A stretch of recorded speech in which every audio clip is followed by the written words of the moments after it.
Hey guys, so we're going over part 2 today of the hip mobility series. We are going to be covering hip flexion and extension, but I was also asked to cover why these movements would be good for hip mobility and how they help. So I wanted to just delve a little bit deeper into hip function and how these methods help improve hip function over time.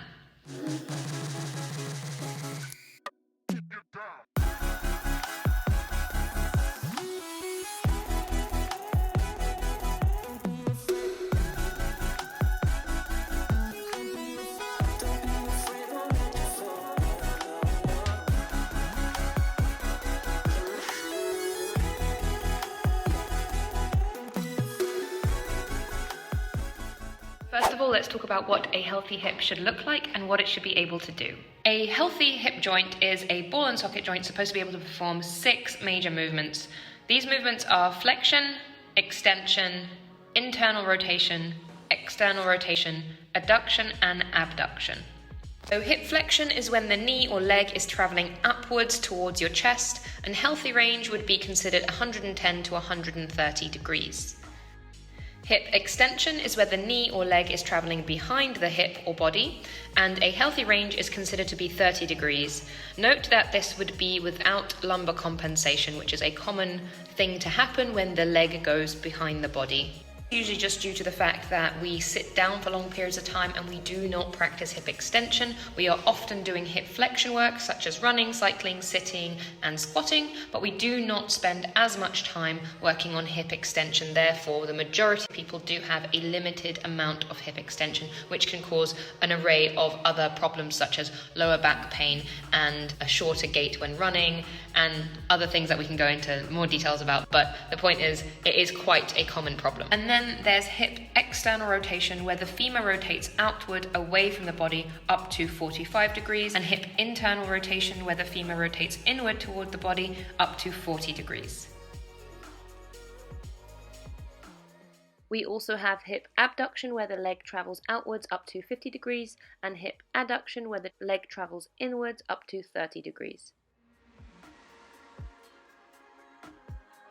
If your current end range is quite low or below these ranges that are considered healthy, that doesn't mean that in the future you cannot increase your range of motion and get to these healthy ranges. Some conditions that could limit the range of motion that you could attain. So for example, if you have arthritis, bursitis or hip dysplasia, it might mean that you will never get to that range that is showing on those specific numbers, but it doesn't necessarily matter, because it doesn't mean that without hip mobility work or without extra training you can't have healthy tissues around the joint that will help support the joint. Nevertheless, the general rule with this stuff is if it hurts, don't push it. If you don't have the range yet, don't force it. It's something that does take time. It takes months and months rather than just weeks.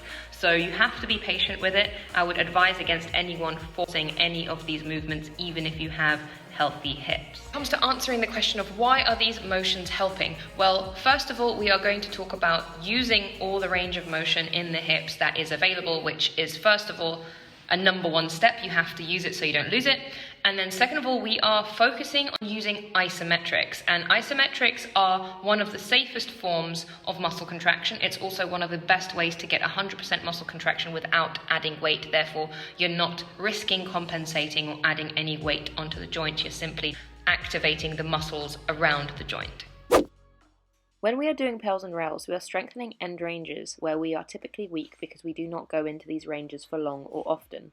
First, we let the nervous system calm down by holding the stretch for up to 2 minutes, so we're not resisting the contraction.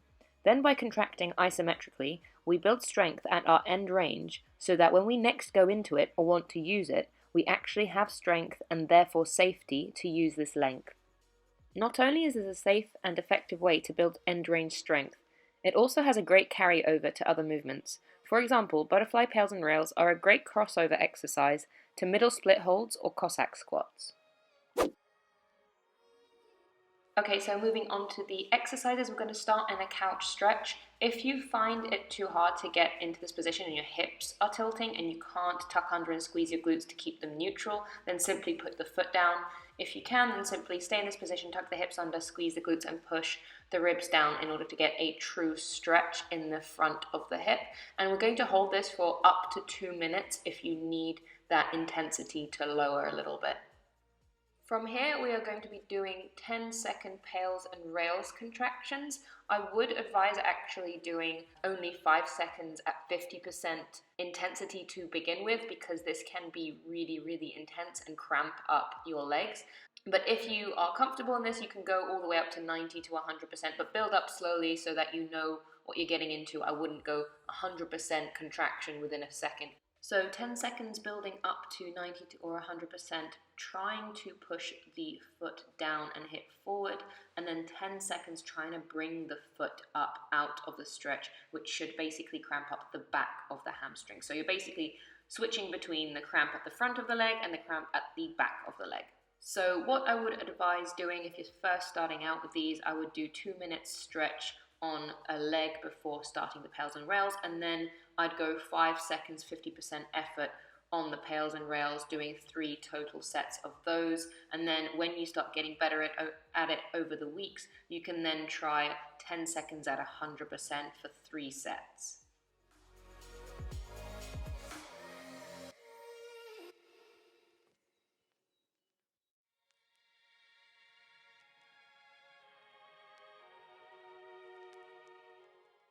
Next, we're moving on to hip extension reps and isometrics.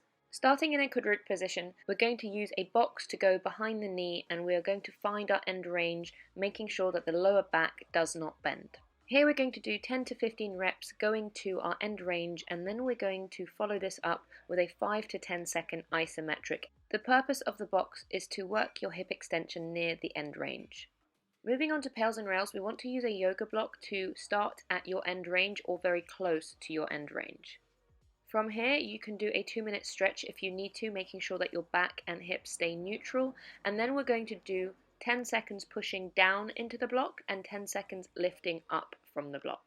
We're going to do this for 3 rounds in total, and ideally you want to work your way up to 50, 75, then to 90% contraction, and all the while making sure that your lower back does not compensate and bend while you're doing this. Next, we're moving on to hip flexion pails and rails. Here we're going to find a box that's high enough for you to go to your end range in hip flexion. If you need to, you can choose to do a stretch for up to 2 minutes, just making sure that your hips are neutral and you are not hyperextending your back. First, we're going to do 10 seconds pushing down into the ground, squeezing everything as hard as you can, including your core so your hips don't move.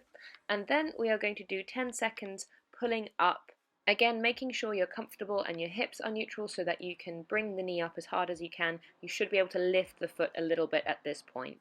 Here we're going to do 3 rounds in total of the pails and rails. You should be able to go 100% with these pails and rails. They shouldn't be as challenging as the hip extension pails and rails. Okay, so last exercise we're going up into hip flexion, being able to hold the leg up as high as possible on our own, and we're going to work on straightening the leg and bringing it back in. You can play around here with keeping the foot flexed or pointed.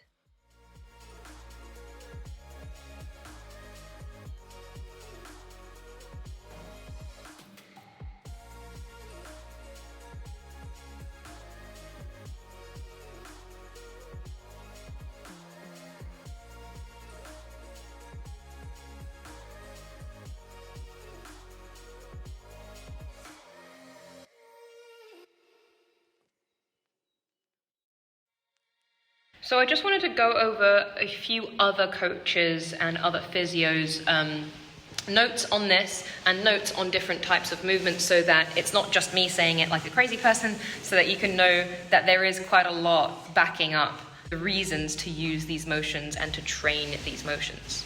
One of the things that I'm a massive fan of is hip internal and external rotation. Without working these, basically an athlete is setting off for an uphill battle. Hip internal rotation is needed in order to perform a good squat. For a squat, you want to have your feet relatively straight forward, so facing each other, parallel to each other. And in order to do this, you need to have a certain degree of internal rotation. If you do not have this, then your feet will end up spinning off outward, basically toes facing away, because you do not have that rotation in the hips. So for example, for runners, it is extremely important to have adequate hip extension and rotation for a good gait. So one thing that is definitely very obvious is when you have a limited hip extension and the knee is behind you, it is going to pull all the muscles that it is attached to forward, thereby pushing the hips and spine forward in each step. There's also other bailout compensations that will happen if there is not adequate rotation and extension of the hip, and I'm just going to put a little quote here for you guys to have a look at. So next week I'm going to be covering even more hip functions, so I'm going to be going over hamstring work and more adductor work, and I want to go a little bit deeper into internal and external rotation, so let me know in the comments below if that is something that you're interested in seeing. And I also have on the cards to put a beginner's version of all of this together, so that if you haven't started your mobility journey yet and this is all like a little bit too difficult, then you have somewhere to begin with. And if you are struggling with a specific element, please let me know what it is so that I can cover it in a more beginner's fashion. Thanks for watching. I hope you found that useful. If you do have any questions or want anything else covered, just comment in the section below, and please subscribe. It really, really helps.